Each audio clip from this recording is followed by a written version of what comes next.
Previously in our series, Kane thought he could crush Ghislain with sheer brute force, but instead, he was humiliated in front of the entire crowd. For the first time, everyone witnessed the so-called weak heir stand tall, defeating his arrogant cousin and walking away with a fortune that could rebuild his shattered county. But that victory didn't end the danger. Amelia, the noblewoman with crimson eyes and a hidden spider's mark, has already set her deadly wildcats in motion to erase Ghislain for good. And when Ghislain demands an outrageous sum of gold from her, the tension explodes into betrayal, blood, and an unforgettable duel against her knight, Bernarf, the man feared across the north. If you missed the shocking fights and brutal twists from earlier parts, don't worry, the links to the full videos are in the description. Trust me, you'll want to see how it all built up. The group was stunned to learn that the destitute figure before them had once led the legendary Regressed Mercenaries, renowned for demanding mastery of nearly every weapon from its members. Though disbanded, their reputation lived on, respected even by foreign knights. Without warning, Ghislain hurled an axe at Ghislain, the blade narrowly missing and tearing through his jacket. Alarmed, the group drew their weapons to protect their master. With a cold glare, Ghislain demanded to know Ghislain's purpose. Belinda urged her master to retreat, warning that Ghislain was unstable. Ignoring her, Ghislain mentioned the disease known as eternal punishment, instantly freezing Ghislain in shock. Ghislain revealed that he knew the cure for the supposedly incurable illness afflicting Ghislain's daughter. He described the symptoms: high fever, bloody coughing, and red spots shaped like flower petals spreading across the skin. The sheer agony of the disease had earned it the name eternal punishment. He then asked if this information had captured Ghislain's interest. Reluctantly, Ghislain stepped aside and allowed the group inside. The sound of a girl's screams echoed through the house. Ghislain rushed to his daughter, Rachel, who writhed in agony on her bed. Observing her, Ghislain concluded it was not too late to act. In his past life, he had sought out Ghislain to recruit him, but by the time he found him, the man had already lost his daughter, sold all his possessions, and taken his own life. The bare state of the home, filled only with weapons, proved Ghislain had already sacrificed everything in a desperate attempt to save Rachel. Through her sobs, Rachel begged her father to end her suffering. Realizing the urgency, Ghislain removed his jacket and declared that he would begin treatment at once. Before he could act, Belinda placed a hand on his shoulder, urging him to stop. She admitted she did not understand what he intended, but insisted the disease was beyond his power. Even priests had failed to cure it, calling it divine punishment from the gods. She demanded that he explain how he planned to face such an illness. Brushing her hand aside, Ghislain declared with certainty that he could save Rachel. Belinda, unconvinced, called out again. Ghislain reminded her of her earlier promise to trust him, leaving her momentarily speechless. He handed her a list of medicinal herbs and ordered her to gather them immediately. Surprised by the unusual ingredients, Belinda nevertheless obeyed and returned swiftly with the supplies. For wandering mercenaries like Ghislain, survival often depended on knowledge. Though eternal punishment was considered incurable in the present, Ghislain knew that in the future, a treatment would be discovered. Drawing on this knowledge, he prepared to apply his foresight to save Rachel's life.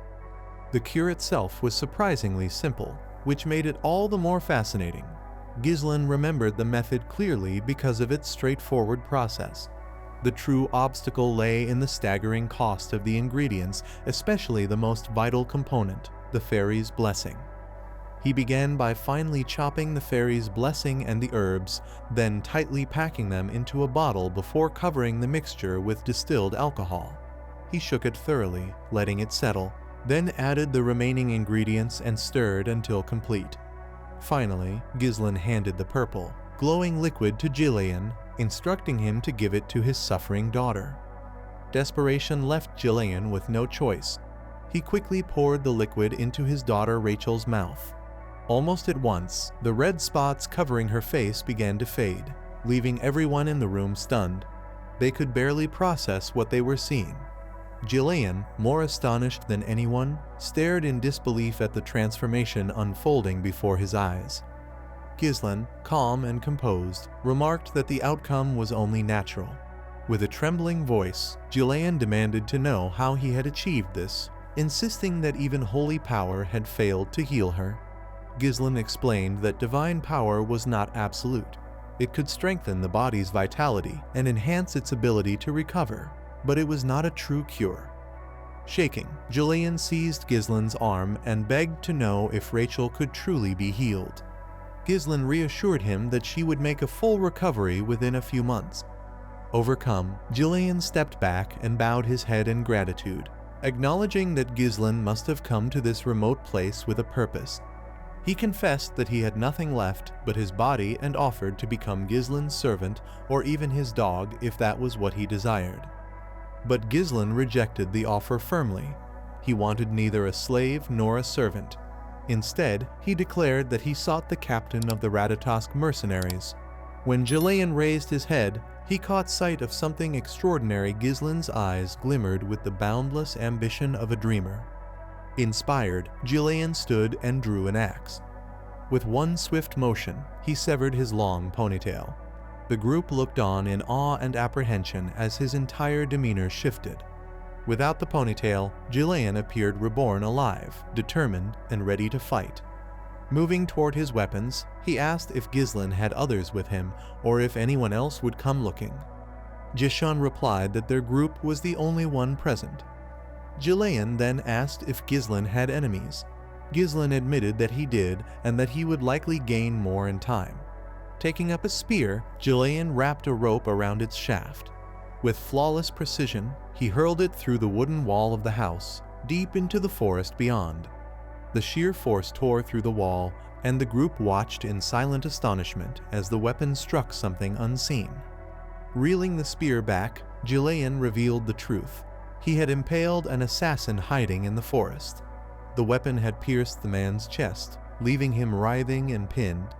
Without hesitation, Jillian dragged him inside, seized him by the throat, and demanded to know who had sent him. The assassin, a member of the Wildcats, was stunned that Jillian had discovered him at all. Turning to Ghislain, Jillian asked what should be done with the captive. Ghislain, already suspecting who was behind the attack, placed his hand on his sword but admitted he had no wish to draw it again that day. Jillian stopped him, pressing a hand to the hilt. With a faint smile, he assured Ghislain that he would take care of it. Then, with brutal efficiency, he snapped the assassin's neck. Bowing respectfully, Jillian turned back to Ghislain. Belinda, who had watched everything unfold, was shaken by Jillian's ruthlessness. She struggled to understand why her master would seek to recruit someone so dangerous. But Jillian knelt before Ghislain and pledged his life to him, swearing unshakable loyalty. Recognizing the value of such a powerful ally in his plans of reconstruction, Ghislain accepted with a smile, expressing his eagerness to work alongside him. Meanwhile, deep within a cabin hidden in the woods, a gathering of wildcats received grim news. A trafficker reported that one of their members had been killed. The revelation stirred unrest among them until their leader, VGO, ordered silence. The traffickers explained nervously that Bernard had assured them Ghislain would neither locate their reconnaissance unit nor have the strength to defeat them. VGO questioned whether the scouts had blundered or if their intelligence had been wrong. Trembling, one subordinate finally admitted the truth: Jillian had joined Ghislain's group. Startled, VGO seized his subordinate by the neck and demanded confirmation. The man, trembling, swore he was certain, insisting he had witnessed it with his own eyes. Hearing this, Vigo's lips curled into a satisfied smile.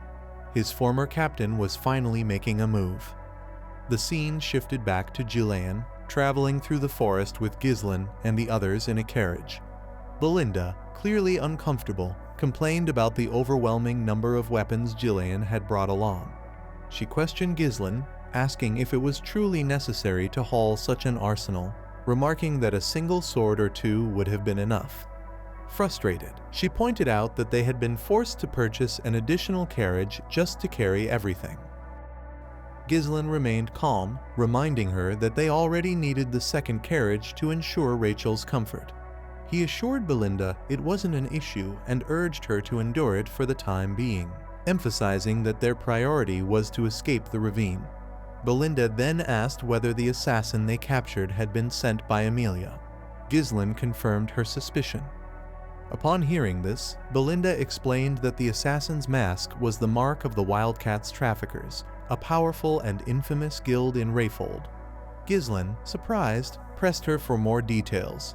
She told him the Wildcats specialized in smuggling, assassination, narcotics, human trafficking, and other criminal enterprises. Comprised of seasoned former mercenaries, the guild possessed tremendous combat power and operated as a ruthless, shadowy force. Curious, Ghislaine asked how she knew so much despite spending most of her time inside the castle. Belinda revealed that she had acquired such knowledge before becoming head maid. She warned her master to be cautious, stressing the Wildcats' persistence and merciless nature. Ghislaine smiled confidently, assuring her that everything would be fine since Jillian was with them. Almost as if to challenge his words, figures suddenly emerged from beneath the ground just after the carriage passed. They gave chase, and Jillian instantly sensed their presence. As the pursuers drew closer, they leapt out, revealing themselves as Wildcats. With no warning, they launched a coordinated ambush. Reacting swiftly, Jillian drew both an axe and a sword, intercepting their attacks. With a sharp swing of his axe, he severed one enemy's hand before burying the blade into another's chest.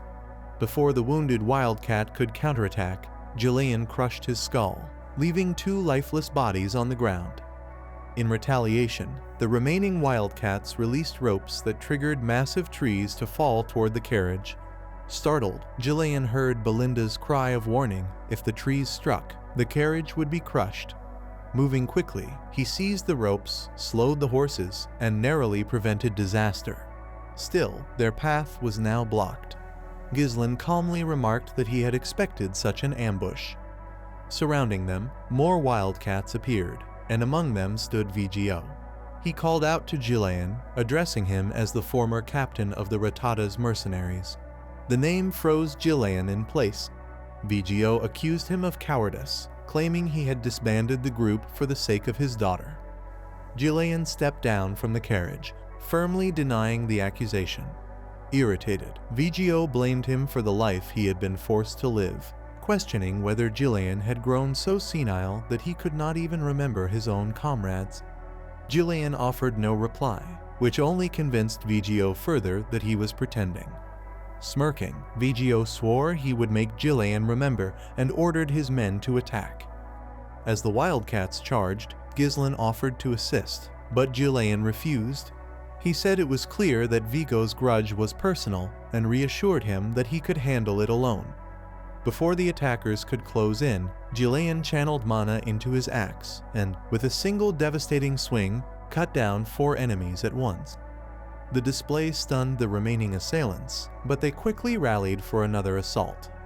Drawing his short sword in his other hand, Jillian met their renewed charge. He struck the first enemy down with his axe, stabbed the second through the throat, and cleaved the third in 2. After deflecting a strike, he stood firm. Watching without surprise, VGO acknowledged that Jillian's strength was unchanged. Calmly, he commanded his men to split into 2 groups and encircle him. As the order was given, Jillian mounted his horse, gripping a massive axe that gleamed in the light. He spun it menacingly before charging headlong into the Wildcats. With a crushing strike, he cleaved through several attackers in one motion. The remaining beasts, wary of approaching him, turned their attention to his horse. Before they could make a move, Jillian fastened a rope to his axe and swung it in a deadly arc, shredding their ranks apart. Belinda watched in shock, unable to believe the ease with which Jillian dispatched them. With his men destroyed, VGO stepped forward and launched a direct assault. Anticipating the attack, Jillian raised his shield and braced himself. VGO shouted that Jillian had ruined his life, vowing that nothing would stop him from taking revenge. Wielding 3 blades, VGO hurled them at Jillian's horse, bringing the beast down. Jillian leapt free just before it collapsed, landing on the ground only to be met with another incoming blade. Quickly drawing a smaller axe, he intercepted the strike and firmly denied being the captain of the Regressed Mercenaries. He slammed his shield into Vigo's ribs, forcing him back. Demanding answers, Vigo growled for Jillian to reveal his true identity if he was not the captain. Calmly, Jillian declared that he had abandoned his past and now served as Gislin's subordinate. The words enraged Vigo. With fury burning in his eyes, he rushed forward, swearing he would kill Jillian at any cost. Their blades clashed, sparks flying as Vigo pressed his sword against Jillian's shield. Snarling, Vigo revealed that after Jillian's departure, the mercenary company had fallen apart. He confessed that without his captain, he had lost his purpose, sinking into disgrace just to survive. Jillian deflected the strike and countered with a heavy swing of his axe. Vigo narrowly avoided the blow, dropping low and retaliating with a vicious kick. Jillian blocked with his wooden shield, but the force shattered it to splinters. Vigo shouted his bitterness, declaring that he had dedicated his entire life to making the Regressed Mercenaries the greatest force in history. He couldn't comprehend why his captain had abandoned everything, only to become a pawn to a spoiled noble. Summoning more blades, he imbued them with mana and hurled them forward. Jillian cut them down with his axe, but Vigo used the distraction to close the distance, lunging with his sword. Jillian dodged by a hair's breadth and retaliated with an overhead strike. Vigo blocked, grinning with exhilaration. Their battle grew fiercer, blow after blow echoing through the field. Vigo admitted he still saw traces of the captain he once respected, though weakened by wasted years chasing a cure for his daughter. In contrast, he claimed his own strength had been forged in endless battles, boasting that Jillian could no longer match him. With a roar, Jillian unleashed a massive swing, which Vigo evaded by leaping high. Using his sword as leverage, Vigo flipped through the air and landed behind him. With lightning speed, he kicked the blades Jillian had deflected earlier, sending them flying back toward him. Jillian raised his armor to absorb the hits, but the moment he did, Vigo charged again. Expecting this, Jillian swung his axe, but Vigo dodged with ease, taunting that the fight was already decided. Then, in a sudden display of strength, Jillian channeled mana into his hand and caught Vigo's blade mid-strike. Shock froze Vigo in place as he realized Jillian had been holding back all along. Jillian asked whether vengeance truly drove him, but Vigo remained silent, his disbelief plain as he stared at the glowing hand gripping his sword.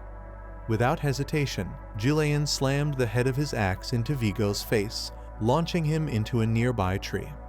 Standing over his battered opponent, Jillian demanded to know his true motives. If revenge had been his goal, why wait so long? Vigo laughed bitterly, admitting that he had once gone to Jillian's old home, only to find a frail old man he deemed unworthy of death. Rage flashing in his eyes, he shouted, demanding to know what had become of the captain he once revered. Jillian tossed one of Vigo's daggers at his feet, commanding him to pick it up. He declared that he was no longer the man he once was, just a body bound by another's will. Yet, unsheathing his sword, Jillian promised to face Vigo with the dignity of a captain once more. His words brought a flicker of satisfaction to Vigo's eyes. Gripping his dagger, Vigo charged again. Their blades clashed in a storm of sparks as Vigo shouted with joy, thrilled that at last he was fighting the battle he had long yearned for. The intensity of the battle grew as Vigo launched fiercer attacks, yet Jillian stood his ground. With a powerful swing, Jillian attempted to finish the fight, but Vigo dropped low, narrowly dodging, and countered swiftly. Jillian met the strike with his axe, forcing Vigo's dagger downward before driving his sword into Vigo's ribs. Despite the wound, Vigo clenched his teeth and retaliated. Jillian evaded and raised his axe high. He paused briefly, acknowledging Vigo by his full name Vigonos, the 5th unit commander of the Regressed Mercenaries. At the mention of his name, Vigo managed a faint smile. but it vanished instantly as Gillian plunged his blade deep, ending his life. With Vigo's lifeless body at his feet, Gillian retrieved the dagger and stood silently, gazing at his fallen comrade. Ghislain praised Gillian's strength, while Belinda remarked on the profit they could earn by looting the wild cats. Gillian apologized to Ghislain for delaying them, but Ghislain reassured him, expressing admiration for his unmatched skill. Reflecting on his early days as a mercenary, Ghislain admitted that stories of Gillian from his seniors had once inspired him and laid the foundation for his rise as mercenary king. This battle confirmed to Ghislain that recruiting Gillian had been the right choice. He had gained a loyal and powerful ally. Ghislain then asked if Gillian remembered who Vigo had been. Lifting Vigo's sword, Gillian replied that he had once been an old comrade. The words struck Ghislain deeply, stirring thoughts of his own former companions. He wondered where they were now, what lives they lived, and resolved that one day he would find them again. Turning back to the present, Ghislain instructed the group to follow Belinda's suggestion and gather valuables from the wild cat. When Belinda ordered Gillian to lead the effort, he curtly reminded her that he was not her subordinate. 2 days later, the group entered Perdium territory. Belinda, visibly relieved, remarked on their safe arrival. Staring at the city ahead, Gillian asked Ghislain if this was Perdium. Ghislain confirmed, his heart heavy with reflection. He recalled how, when he had first run away, he believed he could return whenever he wished. Now, looking upon his homeland, he felt both contentment and sorrow. As Gillian studied the county, Jishin asked his opinion. Startled, Gillian nervously admitted that it looked impressive. Ghislain, however, disagreed. He pointed out the crumbling houses and explained that repairs were impossible. The fields lay barren, their farmers conscripted into the military. Gillian remarked that he had heard of Perdium's endless conflict with the northern barbarians, but the reality was far worse than he imagined. Ghislain confirmed this grim truth, but declared his determination to restore the land. Turning to Gillian, he stated plainly that he needed his strength to accomplish it. Both Belinda and Gillian were surprised by the sudden appeal. Ghislain knew the coming fight would be long and merciless. To eradicate everything tied to Duke Deline and to protect what had once been taken for granted, he vowed to fight with all he had. Nothing would stop him from reclaiming the land. As they entered the county, Belinda noticed something unusual and called for her master's attention. When Ghislain lifted his gaze, he froze. Ahead stood a familiar silhouette, a man clad in armor, a coat draped across his shoulder. It was his father. At Perdium Castle, several men gathered around the Count in heated discussion. The Count suggested reducing their forces, shocking the room. One man protested, warning that maintaining the front lines would be impossible with fewer troops. Another proposed requesting aid from the Rayfold family, but the general administrator revealed that the Rayfolds had already cut their support, hoarding soldiers and stockpiling food instead. The revelation left the knights visibly unsettled. Another man stressed the urgent need for funds to rebuild the Forest of Beasts garrison, partially destroyed in the recent battle with the orcs. He argued that reducing the Knight Order's strength would offer little financial relief while exposing them to greater danger. Ghislain quietly observed the debate, unsurprised by the chaos. Among the men stood Randolph, the knight captain, known for his commanding presence. Albert, the bearded treasurer, carried an air of stern gravity, while Homer, the general administrator, remained calm and measured. As the arguments raged, Ghislain's thoughts drifted to his father. Though only months had passed since their last meeting, for Ghislain, who had lived decades as the mercenary king, the time felt far longer. Looking at him now, he addressed him directly. "Welcome back, father." Count Zwolorium, his father, found the words unusual. Their conversations had always been formal, never so personal. As a child, Ghislain had resented his father's stern and unyielding nature. But now, with clearer eyes, he could see the weight of countless burdens carved into the Count's shoulders, the exhaustion, the responsibility of ruling, and the ceaseless strain of leadership. While sipping his tea, Zwalter remarked that he had heard of Gislin's absence from the castle for a week. Gislin calmly explained that he had been visiting the Rayfolds. The Count asked if he had caused any trouble during his time there, to which Gislin reassured him that he had not. Albert, the treasurer, then interjected, noting the rumors of a duel Gislin had fought against Kane, one he had supposedly won along with a large sum of money. Skeptical, Albert pressed further, asking if the young lord's true purpose in Rayfold had been gambling. Irritated by the insinuation, Gislin clarified that his visit had been for business, not games of chance. He explained that he had been conducting investments with Amelia. At this, Homer, the general administrator, advised Gislin to act more cautiously, reminding him of his future responsibilities as the next ruler of Perdium. Maintaining his composure, Gislin acknowledged the warning but insisted there was no need for concern. Homer's frustration grew, realizing his words were being brushed aside, deepening his unease. Zwalter set down his teacup, cutting through the rising tension. He instructed his subordinates to stop, then turned to his son. With a faint smile, he said he had heard of some good trouble Gislin had caused during his absence. Gislin, puzzled, waited for clarification. The Count then asked if it was true that Gislin had executed Jamal and Philip for attempting to sell Elena. The mention of those disloyal knights left Gislin stunned. Randolph, the knight captain, quickly voiced his skepticism, insisting there was no way Gislin could have defeated both knights on his own. He speculated that they must have turned on each other, with Gislin simply delivering the final blow. Though Gislin recognized the captain's disapproval, he chose not to challenge him. Randolph clearly considered the deaths of knights, regardless of their betrayal, unacceptable when caused by Gislin. To avoid further conflict, Gislin quietly went along with Randolph's version of events.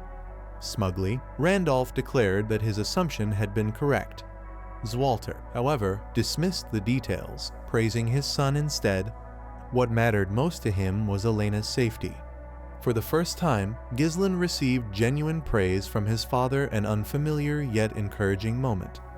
Buoyed by this, Gislin declared that he had a request. Zwalter, surprised, waited to hear it. Before Gislin could explain, Homer interjected, warning him to stop if he intended to ask for money. Randolph quickly agreed, bitterly listing the reckless trouble Gislin had caused in the past, selling military provisions to fund gambling, setting the castle gate on fire just to roast an army horse, and even melting down armor in a foolish attempt to forge a so-called legendary sword. Gislin could not deny the accusations. Though his memories of those incidents were hazy, he knew well enough that he was likely responsible. Still, he clarified that he wasn't asking for money, only his father's permission. When Zwalter inquired further, Gislin revealed his intention. He wanted to pioneer the forest of beasts. The revelation left everyone in shock, but Gislin remained unfazed, smiling with confidence. Later, in his chambers, Gislin recounted the exchange with amusement. He admitted that his father had denied the request, reacting with alarm and even yelling at him. Belinda, however, was not surprised. To her, the response had been entirely predictable. She reminded him that the forest was swarming with deadly monsters and that no possible gain could justify such a reckless endeavor. Gislin then turned to Gillian, asking if he had also heard of the plan from Belinda. Gillian confirmed it, explaining that Gislin intended to fund the expedition with the money received from Amelia. But he also warned of the forest's grim reputation. Known as the Forest of Death, no one who had entered had ever returned alive. Its fearsome notoriety spread far beyond their own lands, and across regions, people universally avoided it. With a calm smile, Gislin assured his guard that he was well aware of the forest's dangers. He explained that there was nothing to gain by delaying their departure any further. Rising from his seat, he walked toward the door and informed Gillian that it was time to begin. Belinda reminded him that he had not received permission from the Count and asked if he intended to proceed regardless. Turning to her, Gislin clarified that he had only asked for permission out of courtesy, emphasizing that he did not actually require his father's approval. he stated firmly that this was something he had to do. Belinda, confused by her master's determination, questioned what he hoped to find in the forest that made him so resolute. Ghislain deflected, promising to explain later. He knew revealing the truth now could be disastrous if word spread. The forest held the key to massive wealth, a vein of runestone buried near its entrance. When infused with mana, this vein would produce runestones, a rare mineral highly coveted by mages. These stones were essential for crafting magical tools, including barriers, magic circles, scrolls, alchemy devices, and for conducting magical research. Their value was immense. In his previous life, Duke Deline had discovered this vein, but in the present, only Ghislain held this critical information. Belinda, unable to discern her master's motives, ultimately chose to trust him, conceding that he must have a plan. Ghislain assured Ghislain that he would follow his orders. Ghislain then instructed Belinda to visit the nearest guild and hire 200 mercenaries for the mission. Belinda, taken aback by the number, remarked on his willingness to spend the hard-earned money he had risked his life to obtain. Ghislain voiced concerns, pointing out that mercenaries were often unruly and difficult to control, especially in large numbers. He warned that they might even betray their employer if the opportunity arose. Acknowledging the risks, Ghislain agreed but explained that he and Ghislain would personally select the most reliable individuals. When Ghislain asked for clarification, Ghislain revealed that they were headed to the most skilled small-scale mercenary group in the north. Ghislain, visibly uneasy, inquired if his master was referring to the Mad Dogs, also known as the Regressed Mercenaries. He explained that while the Mad Dogs were indeed skilled, they were infamous for turning on their employers if situations deteriorated. Ghislain confidently responded that they were going to put a leash on the Mad Dogs. The scene shifted as Ghislain led his master's horse up a hill toward the outskirts of the Zimbar territory, where the Regressed Mercenaries were based. One of the mercenaries spotted the pair approaching from a distance and alerted his colleague. The second man laughed, referring to Ghislain as a poor soul and remarking that the visitors had no idea what they were walking into. Taking another look through his spyglass, the mercenary realized Ghislain was a noble. Convinced this would be a profitable target, he continued observing until someone suddenly grabbed him. The mercenary screamed in pain, startling the rest of the camp. It was Ghislain who had seized the man and lifted him effortlessly with one hand. The mercenary cursed him, demanding to know what he was doing. Without a word, Ghislain hurled the man with such force that the upper half of his body became lodged in the sand. Outraged, the remaining mercenaries began shouting.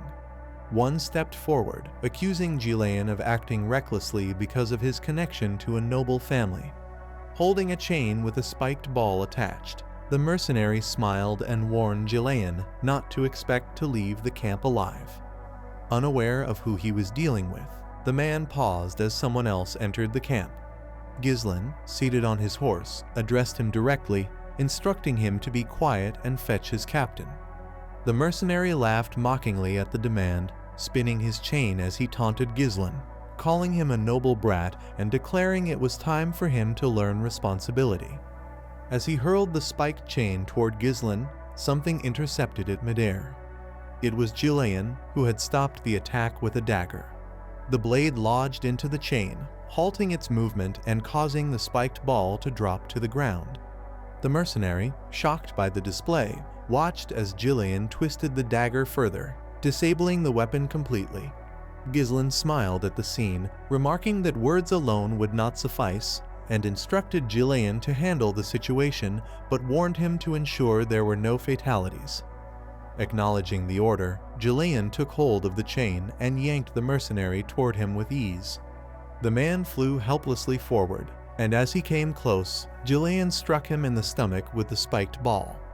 The mercenary cried out in pain, drawing enraged shouts from his comrades, who declared that Ghislain's status as a noble servant meant nothing to them. They charged at him, but Ghislain twisted his dagger deeper into the chain, using it to hoist the injured mercenary into the air. He threw the man into the group of attackers, scattering them as they collided with their fallen comrade. The remaining mercenaries, stunned by Jillian's strength and precision, hesitated as Jillian turned to glare at them. His piercing gaze sent fear through their ranks. Ghislain dismounted his horse and addressed the group, demanding to know how much longer they intended to keep him waiting. He ordered them to fetch their captain immediately. Before they could respond, a voice interrupted, asking about the cause of the commotion. The mercenaries quickly parted, clearing a path for the newcomer. The man with fiery red hair and an imposing presence introduced himself as Kay, captain of the Regressed Mercenaries. Curious about their purpose, Kay asked Ghislain why they were seeking him. Ghislain found the question absurd, believing there was only one reason to approach a mercenary group. Without hesitation, he stated that he was there to entrust them with a request. Kay, taken aback, questioned why a client would harm one of his subordinates. He remarked that a noble should have better manners. Ghislain, smiling, responded that this was his unique way of greeting, adding that it was the most effective method to tame someone. Amused, Kay chuckled and wondered aloud what might have happened if Ghislain had greeted them twice. The scene shifted to Kay's tent, where he and several mercenaries sat with Ghislain and Jillian. Kay asked Ghislain to explain the nature of his request. Ghislain revealed his intent to hire the mercenary group to pioneer the Forest of Beasts. The announcement stunned Kay's men, who were incredulous at the idea of entering a forest notorious for its deadly creatures.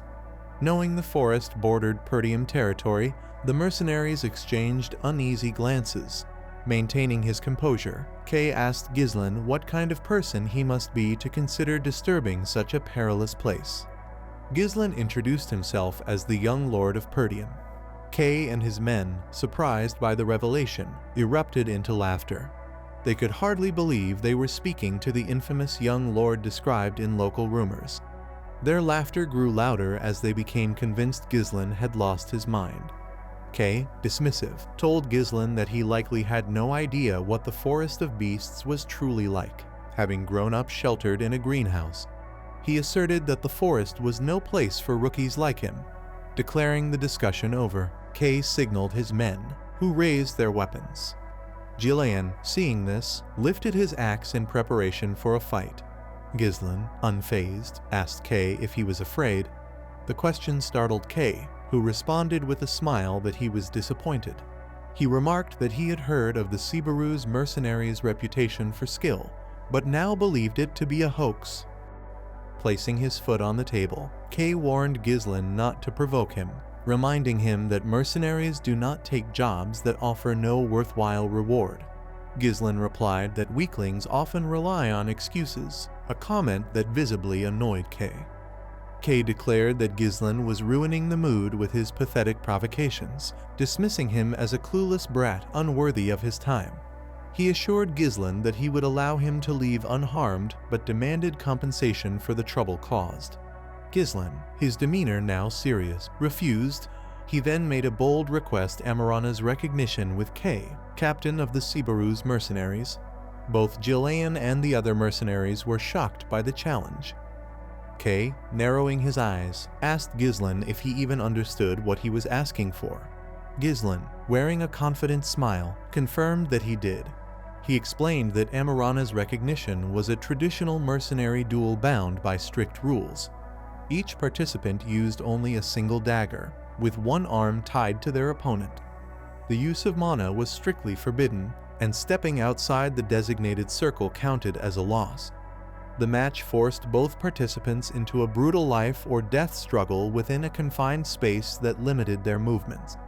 Often, the duel resulted not only in the death of the loser, but sometimes even the victor. Ghislain explained that the terms of the match required the loser to admit defeat without reservation and submit completely to the winner, effectively becoming the winner's subordinate or dog. He then asked Kay how he felt about the bet. Jillian, observing his master, was puzzled at how a noble could be so familiar with such a crude mercenary tradition. Rejecting Amarana's recognition was seen as an admission of weakness, making refusal virtually impossible. Kay began laughing maniacally, his expression turning unsettling. Addressing his subordinates, he mockingly announced that they had a bold young noble who wanted to prove himself by mercenary standards. Encouraged by their captain, the mercenaries laughed along, amused by the absurdity of the situation. The scene shifted outside, where Ghislain and Kay stood ready for the duel. Their arms were tied together and each was handed a dagger. Kay removed his jacket, revealing his imposing physique. The mercenaries cheered for their captain, shouting for him to kill the insolent noble. Carve, believing Ghislain had only heard of the tradition and was bluffing, told him there was no turning back now. Pulling Jishon closer with a binding, Carrick confidently declared that he had already participated in this type of duel 5 times before. Returning to his starting position, Ghislain pulled Kerr toward him and, with a cold, condescending gaze, revealed that he had completed this type of duel over 100 times. The captain was visibly shocked by the claim. At the signal to begin, both men charged at each other with daggers, narrowly dodging each other's opening strikes. They swung again, movement sharp and precise, but neither landed a blow. Ghislain pressed forward with greater strength, forcing Kair to block. Seizing an opening, Kair yanked Ghislain toward him and attempted a stab from behind. Ghislain, though unable to see the blade clearly, blocked each strike with skill. When Kair missed, Ghislain bent his head to avoid the attack and countered swiftly. Kair evaded and retaliated, pulling Ghislain close and delivering a heavy kick to his leg. The impact was jarring, but Ghislain endured. Surprised by Ghislain's resilience, Kair admitted he was performing better than expected. He expressed disbelief at the claim of over 100 Marana's recognitions, noting most mercenaries never experienced even one. Charging again, Kair mocked Ghislain, telling him he should at least make his bluffs convincing. This time, he gave no chance to counter. The Cerberus mercenaries, thrilled by the fight, cheered for their captain to finish Ghislain. But their voices died under Jillian's intense glare, silencing them instantly. Observing closely, Jillian recognized the danger of the situation. The dueling circle was so small it could barely fit one person lying down. With no mana or external force allowed, victory depended entirely on physical skill and strength. The tied hands created another disadvantage for Ghislain, restricting his movement while Kair could fully dominate the fight. Ghislain barely managed to block or evade while Kair pressed relentlessly. Watching carefully, Jillian rested his hand on his axe, ready to intervene if things turned dire. Kair seized Ghislain's arm and pinned him, swinging his dagger downward. Ghislain barely evaded, jumping to the other side and landing unsteadily. A sharp pain surged through his leg, the same one injured by Kair's earlier attack. Without mana, the damage was taking its toll. Seeing his expression, Kair smirked, mocking him for looking pale and asking if he had already reached his limit. Intensifying his assault, Kair drove Ghislain onto the defensive. Despite his contempt for nobles, he admitted Ghislain showed more determination than most. Still, he dismissed Ghislain as lacking skill, believing he had already seen through his strategy of deflecting dagger strikes while taking lesser blows on his body. Yet Kair also knew the harsh truth of Marana's recognition. Without mana, every hit accumulated damage. The strain showed in Ghislain's movements and face. Relishing the fight, Kair spun his dagger and charged. Ghislain blocked, but immediately had to dodge as the blade came for his head. He bent low to avoid it and countered from below, but Kair blocked easily. Dragging Ghislain's arm aside, Kair pinned him again and delivered a brutal kick to his injured leg. Ghislain winced in pain, and Kair, convinced victory was certain, raised his dagger and commanded him to prepare to die. His subordinates erupted in cheers. From the sidelines, Jillian tightened his grip on his axe, ready to intervene. But before Kair could strike, Ghislain smiled. With sudden agility, he lowered himself even further, dodging the dagger in a move that stunned Kair. Seizing the opening, Ghislain shifted to the side and slashed precisely near Kair's ribs. The strike left Kair momentarily stunned, and gasps erupted among the mercenaries. Even Jillian was shocked. Enraged, Kair charged again, but Ghislain evaded low and countered with a slash across his chest as he passed. The mercenaries stood in disbelief. Their captain, who had dominated moments before, was now wounded twice. They shouted for him to show the strength of a true mercenary. Meanwhile, Gillian watched in astonishment at his master's movements. Realizing Ghislain possessed far greater skill than he had imagined, Kair swung at Ghislain's head. Ghislain ducked low once more and, rising quickly, slammed his shoulder into Kair's face.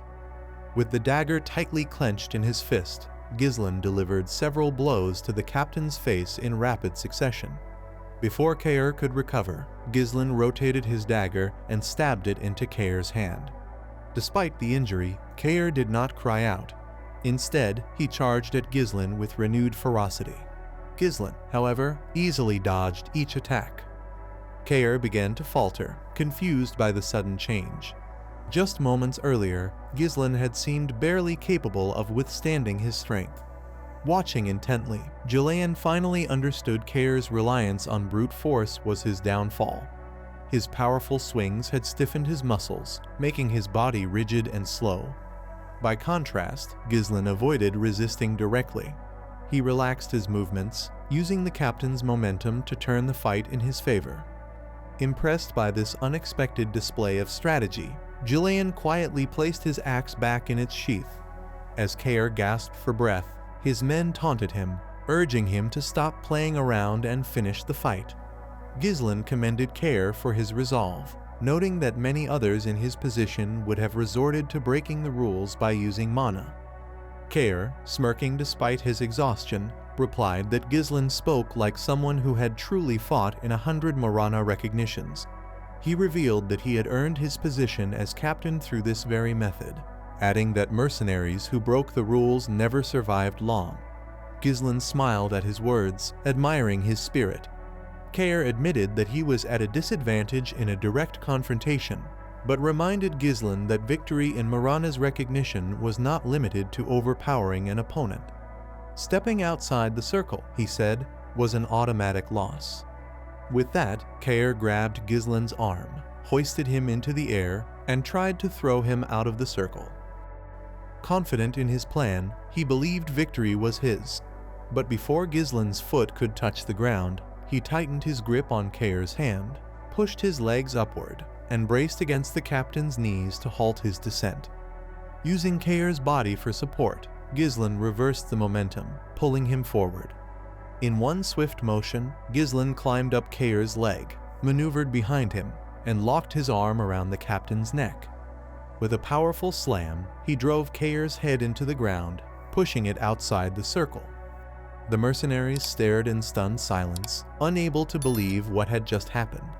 Realizing his loss, Kair glared at Ghislain in frustration. Ghislain smiled gently, declaring his victory. Still in disbelief, Kair demanded to know Ghislain's true identity, unable to reconcile such skill with the idea of him being a noble. Fixing him with a cold, piercing gaze, Ghislain stated that he disliked the captain's attitude and reminded him that he was now speaking to his new master. Pulling Kair to his feet, Ghislain asked what he planned to do next. Thinking the fight over, Kair was shocked when Ghislain calmly corrected him, pointing out that he had not yet stepped outside the circle. Ghislain clenched his fist and announced it was time to discipline his subordinate. He struck Kair in the face, sending him to the ground. Kair quickly raised a hand, insisting the fight was over the moment a combatant left the circle. In response, Ghislain struck him again, asking if he intended to follow such rules on the battlefield. Enraged, Kair called him a bastard and shouted that nobles were not supposed to act this way. Ghislain's expression hardened as he ordered him not to speak back to his master. When Kair spat back, calling him a lunatic, Ghislain hit him again. The punches came one after another until Ghislain's hand was smeared with blood. The mercenaries watching grew uneasy. They had expected Ghislain to release their captain after winning the duel, but instead the beating continued. Kair, his face swollen and bloodied, begged Ghislain to stop. Ghislain pulled him up once more and, with a cold gaze, reminded him that he still had not stepped out of the circle. Horrified, Carve turned to his men and ordered them to intervene and kill Ghislain. The mercenaries drew their swords, but before they could move, Ghislain unsheathed his axe. His commanding tone froze them in place as he warned that anyone interfering with his master's discipline would be killed. Seeing the deadly intent in his eyes, none dared to step forward. Carve, trembling like a beaten dog, turned back to Ghislain. Asked if he was finished, his only reply was nervous, fearful laughter. He knew he had miscalculated. Another punch landed, forcing him back. For the first time, his overconfidence had failed him. Carve had always seen nobles as pompous, arrogant, and selfish fools easily manipulated with the right scare tactics. This disdain had earned him the nickname Mad Dog, a title he proudly embraced. Yet now, the so-called Mad Dog was being thoroughly beaten by the noble he had underestimated. The mercenaries, visibly worried by their captain's condition, glanced at one another, unsure of what to do. Carve's face was swollen, his body bruised, and his strength depleted. Ghislain paused to assess Carve's injuries and then turned to the mercenaries. Breaking the silence, he ordered them to fetch water, bandages, and a towel. The men were taken aback by the command, but Ghislain calmly warned that their captain would die if they didn't act quickly. Shocked into action, they complied with his orders. Ghislain observed the scene closely. He noticed how the previously unruly mercenaries were now following Ghislain's commands without question. In a world where strength often carried more weight than laws, Ghislain had established his authority in the most direct and irrefutable way. He had demonstrated who was in charge. In the next scene, Carve sat slumped in a chair, his body wrapped in bandages. Ghislain placed a sheet of paper on the table in front of him and instructed him to sign it. Carve, staring at Ghislain with a mixture of defeat and resignation, realized that he had no choice but to comply. He hesitantly took out a pen and signed the document. As he handed it over, he nervously asked Ghislain to take it. Fixing him with a cold stare, Ghislain demanded he repeat what he had just said. Now visibly shaken, Carve stammered that he looked forward to working with him. Ghislain grabbed Carve's hand, causing him to flinch. With a calm but firm tone, Ghislain told him they were now family and that he too looked forward to their collaboration. A few days later, at the outskirts of Perdium territory, a group of mercenaries had gathered in the early morning. One of them, yawning, asked if anyone knew why they had been summoned so early. A bald man carrying a shield chimed in, mentioning a rumor that their employer was the young lord of Perdium. The mercenaries were shocked to hear this. One of them scoffed, calling Ghislain just a brat and doubting his ability to manage mercenaries effectively. He speculated that the job would be easy. A shirtless, heavily built man clapped his hands to grab the attention of the group. Known as Gordon the Muscle, he smiled and addressed his fellow mercenaries, suggesting they needed a representative to handle their young employer. His imposing presence caught everyone's attention, and they nodded in agreement. Gordon commended their cunning in devising ways to gain rewards without effort, but he warned them that their plan would fail without unified voices. The mercenaries agreed, recalling past incidents where poor coordination had led to failure. The bald man asked Gordon about his plan, and he explained that knowing one's boundaries was crucial. Opening a bag of coins, he announced that he would act as their representative to pressure their employer, requesting contributions from the group for his efforts. Impressed by Gordon's confidence and size, they believed him to be the perfect choice for the task. Praising his reliability and wit, they added coins to the bag. Their plotting was interrupted when one of them noticed someone approaching. Looking up, they saw Ghislain riding toward them alone on his horse. The sight surprised them, and one remarked that Ghislain might flee once he saw Gordon's intimidating build. Gordon instructed the group to approach together, creating an imposing presence. Smiling confidently, he declared it was time to teach the young lord a lesson about the real world. However, before Gordon could confront Ghislain, he noticed a group trailing behind him. As they drew closer, the mercenaries identified them as the Regressed Mercenaries, recognizable by their distinct dog snout-shaped helmets. Shocked, Gordon questioned how Ghislaine had managed to recruit the infamous Mad Dogs. When Ghislaine finally reached the group, the mercenaries instinctively stepped back. Turning to Gordon, Ghislaine asked if he was the representative. Now visibly nervous, Gordon admitted that he was. Ghislaine inquired about his name, and Gordon introduced himself as Gordon the Muscle. Ghislaine smiled, commenting on the uniqueness of the name before tapping Gordon's chest and calling it pretty cool. He then introduced himself as the young Lord of Perdium and commanded Gordon to gather the mercenaries. Once assembled, Ghislaine addressed them with a serious demeanor. He announced that the time had come to begin the pioneering of the Forest of Beasts. In the next scene, Belinda was assisting Ghislaine in donning his armor. All preparations for the expedition had been completed. The temporary base had been constructed, resources had been procured, and the most critical asset, the troops, had been secured. Ghislaine requested Belinda to perform a final head count, and she obliged. She informed him that 148 mercenaries had been contracted through the office, along with 41 Cerberus mercenaries he had brought himself. The total number of personnel reached 192. Ghislaine acknowledged Belinda's effort, commending her for the work, and asked whether Scoven had been properly informed. Belinda assured him that Scoven had been notified. Contrary to her expectations of resistance, the knight had stepped in to ensure their passage through the Forest of Beasts remained undetected. As the commander of the forest post, Scoven's involvement gave Belinda confidence that no immediate issues would arise. She urged Ghislaine not to worry, and her reassurance brought a smile to his face. Ghislaine then called for the mercenaries to assemble. He addressed them, stating that the land they were about to pioneer lay ahead. Acknowledging the rumors surrounding the forest, he explained that it was a place filled with unknown dangers, inhabited by monsters and unseen threats beyond imagination. Yet, he declared his determination to conquer it despite its perils.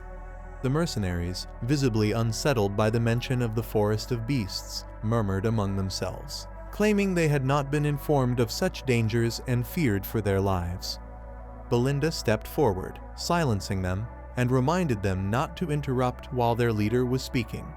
Ghislaine gave the mercenaries an opportunity to withdraw if they wished, but promised to pay them 3 times their current wages should the mission succeed.